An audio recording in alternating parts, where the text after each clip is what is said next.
એસઓજીના police inspector Gadhvi અને તેની ટીમે કુરિયરમાં મંગાવેલ ગાંજા સાથે એક બિહારી આરોપીની ધરપકડ કરવામાં આવી છે. મુન્દ્રાના શિવશક્તિ હોસ્પિટલ પાસેના વિસ્તારમાં આ ઓપરેશન એસઓજીની ટીમે પાર પાડ્યું હતું. આરોપી પાસેથી ગાંજાનો મોટો જથ્થો, મોટરસાઇકલ, મોબાઈલ અને રોકડ રકમ જપ્ત કરવામાં આવેલ છે. મુન્દ્રા આમતક ન્યૂઝ બ્યુરોમાંથી આમતકના પ્રતિનિધિનો અહેવાલ.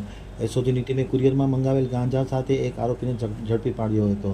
એસઓજીના પોલીસ ઇન્સ્પેક્ટર ગઢવી અને તેની ટીમની ચોક્કસ બાતમીના આધારે મુન્દ્રા વિસ્તારમાં શિવશક્તિ હોસ્પિટલ પાસેના શેરી વિસ્તારમાંથી આ આરોપીને પકડી પાડ્યો છે. આરોપીએ કુરિયર મારફતે મંગાવેલો ગાંજો 5 કિલો અને 12 ગ્રામ, તેની કિંમત ₹77,000થી વધુ થવા જાય છે, તે કબજે કરવામાં આવેલ છે. આરોપી બિહારના મૂળ નિવાસી સૂરજકુમાર નામના શખ્સની ધરપકડ કરવામાં આવી છે. ગાંજા ઉપરાંત મોટરસાઇકલ, મોબાઈલ અને રોકડ રકમ પણ જપ્ત કર્યું છે. મુન્દ્રા પોલીસ મથકે NDPS એક્ટ હેઠળ ગુનો દાખલ કરી ધોરણસરની કાર્યવાહી હાથ ધરી છે.